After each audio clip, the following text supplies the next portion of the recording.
As I am suffering from severe cold and cough, voice இன்னைக்கு கொஞ்சம் கேவலமாக தான் இருக்கும். அட்ஜஸ்ட் பண்ணிக்கோங்க. நல்ல விஷயங்கள் சில இது செகண்ட் டைம் நடக்காது அப்படின்னு சொல்லுவாங்க. ஆனால் எனக்கு செகண்ட் டைமாக செகண்ட் சான்ஸாக சென்னை புக் ஃபேருக்கு போகிறதுக்கான வாய்ப்பு எனக்கு கிடைச்சது. I am so happy. Book fair வந்து நான் லாஸ்ட் வீடியோலேயே சொல்லியிருப்பேன். நான் வந்து கட கட கடன்னு ஓடிட்டு வந்தேன். எனக்கு வந்து டைம் இல்லை அப்படின்னு சொல்லிட்டு. புக் ஃபேர் முடிஞ்சு அன்னைக்கு போன உடனே நான் வந்து ஊருக்கு கிளம்பிட்டேன். பொங்கல் ஃபெஸ்டிவல் அதனால சொந்த ஊருக்கு போயிட்டு அங்கே செலிப்ரேட் பண்ணிவிட்டு வந்துட்டேன். நான் அங்கே போன டயத்தில் என்னோட கசின் அக்கா ஒருத்தவங்க இங்கே இருக்காங்க சென்னையில். அவங்க புக் ஃபேர் போய் எனக்கு 2 புக்ஸ் வாங்கிட்டு வந்திருந்தாங்க. நான் 2 தான் சொன்னேன். அதை வாங்கிட்டு வந்துட்டாங்க. அதுக்கப்புறமும் நான் இங்கே வந்ததுக்கப்புறம் லாஸ்ட் ஒரு 3 டேஸ் தான் இருக்குது, நம்ம போகலாமா, ஒரு நாள் போகலாமா, நம்ம 2 பேரும் சேர்ந்து போகலாம், நல்லாயிருக்கும் அப்படின்னு சொன்னாங்க.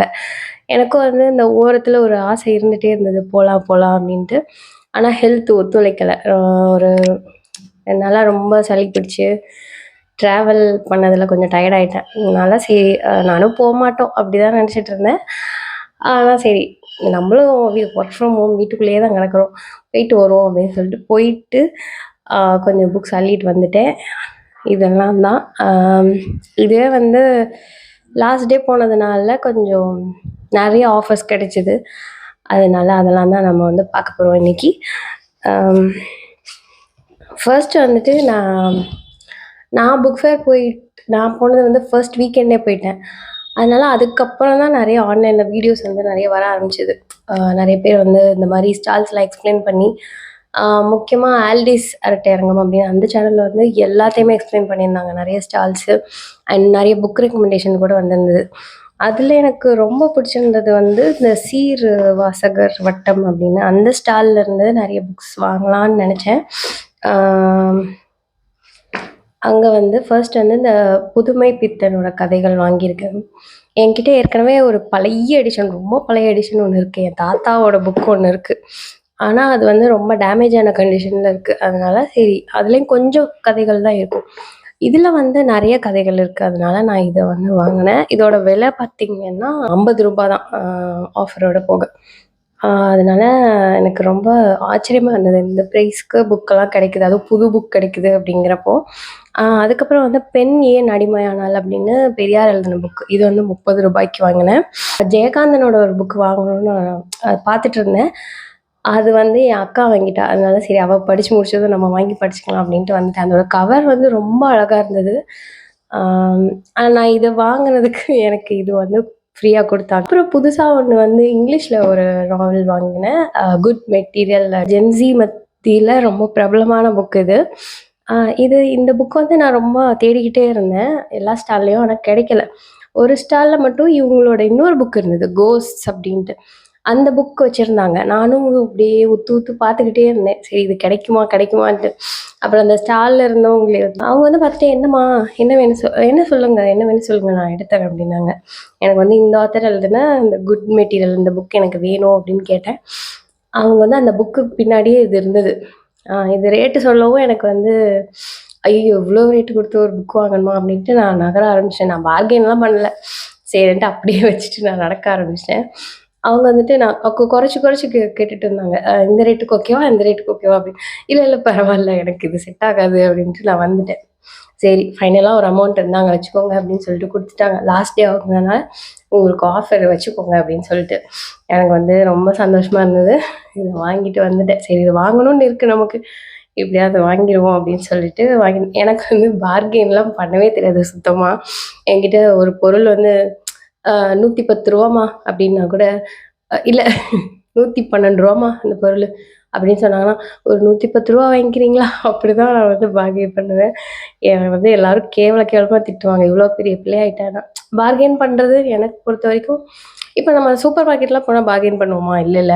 அவங்க வந்து 2 மளித்தலையை போட்டுட்டு 5 ரூபான்னு பில்லை போட்டு தருவான். இது நம்ம ஒரு சாதாரண மளிகை கடையில் போனால் அந்த மளித்தலையை கொடுங்க, இன்னும் கொஞ்சம் கொடுங்க அப்படின்னு சொல்லி உரிமையாக நம்ம கேட்போம் இல்லையா. அந்த ஒரு உரிமை வந்து சூப்பர் மார்க்கெட்லலாம் கிடையாது. கார்பரேட்காரன் அவன் என்ன சொல்கிறானோ அந்த ப்ரைஸை கொடுத்து நம்ம வாங்குகிறோம். அப்படி இருக்கும்போது இந்த மாதிரி சிறு தொழில், அதாவது ஸ்மால் பிஸ்னஸ், அவங்க வந்து எந்த ஒரு பெரிய வித பெரிய அளவில் லாபம் வராத பிஸ்னஸ் அவங்கக்கிட்ட போயிட்டு நம்ம பேரம் பேசுறது அப்படிங்கிறது எனக்கு பர்சனலி அதில் எனக்கு உடன்பாடே கிடையாது. அதனால நான் அவ்வளோவா பார்கென்லாம் நான் பண்ணவே மாட்டேன். ஆட்டோக்கு கூட அவங்க என்ன சொல்கிறாங்களோ அதை கொடுத்துட்டு போயிடுவேன். ஏன்னா சரி அவங்கவுங்க கஷ்டம் அவங்கவுங்களுக்கு தான் தெரியும் அப்படின்னு சொல்லிட்டு நம்மளால முடிஞ்சு அஃபோர்ட் பண்ண முடிஞ்சா பண்ண போகிறோம், இல்லைன்னா வேணான்ட்டு வந்துட போகிறோம், அவ்வளோதான். இதில் பார்கெயின் பண்ணி என்ன, அவ்வளோதான். அதுதான் நம்ம பாலிசி. ஒரு 3 புக்ஸு செகண்ட் ஹேண்ட் புக் ஸ்டோரில் வாங்கினேன். முதல்ல ஒரு புக் 200 வித்துட்டு இருந்தாங்க. ஆனால் இந்த லாஸ்ட் டே ஆஃபருங்கிறதுனால ஒரு புக் 100 வித்துட்டு இருந்தாங்க. அதனால இது 100 கிடைச்சது எனக்கு ரொம்ப சந்தோஷமா இருந்தது. சித்ரா பானர்ஜி அவங்க எழுதுன த ஃபாரஸ்ட் ஆஃப் என்சான்மெண்ட்ஸ். இந்த புக் ரொம்ப ஒரு இந்தியன் லிட்ரேச்சரில் ரொம்ப முக்கியமான ஒரு புக். ஏன்னா இது Ramayana from the point of view of Sita அவங்களோட மனநிலை எப்படி இருந்தது, அவங்களோட பாயிண்ட் ஆஃப் வியூலேருந்து அந்த ராமாயணம் அந்த ஹோல் ஸ்டோரி வரும். அதனால எனக்கு இவங்களோட இன்னொரு புக்கு பேலஸ் ஆஃப் இல்யூஷன்ஸ், அது Mahabharatam from Draupadi's point of view, அதுவும் படிக்கணும்னு ஆசை. அண்ட் இந்த புக்கு 100 கிடைச்சதுல எனக்கு ரொம்ப ஹாப்பி. அந்த கவர் ரொம்ப பார்த்தீங்கன்னா நல்லாயிருக்கும், அழகாக. அண்ட் அதுக்கப்புறம் த எசெக்ஸ் சர்பெண்ட் அப்படின்னு சொல்லிட்டு ஒரு book.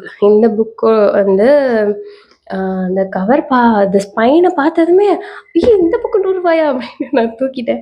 Lastly all my mother, இது இந்தியாவில் எங்கேயுமே கிடைக்கல. அமேசானில் கூட இதோட ப்ரைஸ் 1000 அவ்வளவோ, சம்டைம்ஸ் அன்அவைலபிளாக கூட போயிடும். அதனால இந்த கவர் எனக்கு இந்த 100 அந்த ரேஞ்சில் கிடைச்சது எனக்கு ரொம்ப சந்தோஷமாக இருந்தது. தூக்குறாரு செல்லத்தை அப்படின்னு தூக்கிட்டு வந்துட்டேன். இவ்வளோதான் நான் வாங்கின புக்ஸு. கொஞ்சம் செல்ஃப் கண்ட்ரோலாக இருக்கணும்னு நினைக்கிறேன். இந்த வருஷம் நிறைய வாங்குறத விட்டுட்டு நிறைய படிக்கலாம், இருக்கிறத படிக்கலாம் அப்படிங்கிற ஒரு மைண்ட் செட்டில் இருக்கிறதுனால நான் அந்தளவுக்கு வாங்கலை. இதவே எல்லாரும் நிறைய சொல்லுவாங்க. வீட்டில் எனக்கு காமிச்சேனா எங்கள் அம்மா வேறு திட்டு, உனக்கு உடம்பு சரியில்லை, உனக்கு அப்படி கொழுத்து போய் அலையணும் உனக்கு அப்படின்னு. ஒரு புக் லவருக்கு தான் அந்த ஒரு ஃபீல் தெரியும். இன்னும் அதில் அந்த சான்ஸ் கிடைச்சது எனக்கு ரொம்ப சந்தோஷம். எல்லா தடவையும் நான் சென்னையில் தான் இருக்கேன். ஆனால் இந்த கரெக்டாக இந்த டைத்தில் மட்டும் நான் ஊருக்கு ஓடிடுவேன். அதனால் எந்த தடவையுமே நான் புக் ஃபேர் அட்டன் பண்ணதே இல்லை. இந்த வருஷம் தான் எனக்கு 2 தடவை போகிறதுக்கு சான்ஸ் கிடச்சிது. அண்ட் அடுத்த வருஷம் நான் கண்டிப்பாக பிளான் பண்ணி ஒரு பெரிய அமௌண்ட்டாக சேவ் பண்ணி இந்த வருஷம் எதுவுமே வாங்கக்கூடாது, புக்ஸு அவ்வளோவா வாங்காமல் மொத்தமாக நம்ம பர்ச்சேஸ் அந்த ஒரு புக் ஃபேருக்காக ஒதுக்கணும்னு வச்சிங்கன்னா நம்ம நிறைய வாங்கலாம் இன்னும். அதனால நம்ம பட்ஜெட் பார்த்து செலவு பண்ணலாம். அவ்வளோதான். இதுதான் என்னோடய புக் ஹால். பார்ட் 1 நான் போட்டேன். அதை போன தடவை போட்ட வீடியோ, அது போட்டதுலேருந்து செம்ம ரெஸ்பான்ஸு. அதாவது அது வியூஸ் 5K போயிருக்கு. 5K சின்ன நம்பராக தெரியலாம். ஆனால் நான் ஒரு வீடியோ போட்டேன்னா அவரேஜாக 100 தான் வரும், அந்த லாங் வீடியோலாம் போட்டேன்னா. ஆனால் இப்போது எனக்கு நான் புக்ஸை பற்றி பேச ஆரம்பித்ததே எனக்கு கிடைச்ச ரீச் ரொம்பவே பெருசு. என்ன பண்ணுறதுன்னு தெரியாமல் நான் பாட்டுக்கு என்னத்தையோ லூஸ் மாதிரி வீடியோ போட்டுட்டு இருந்தேன்.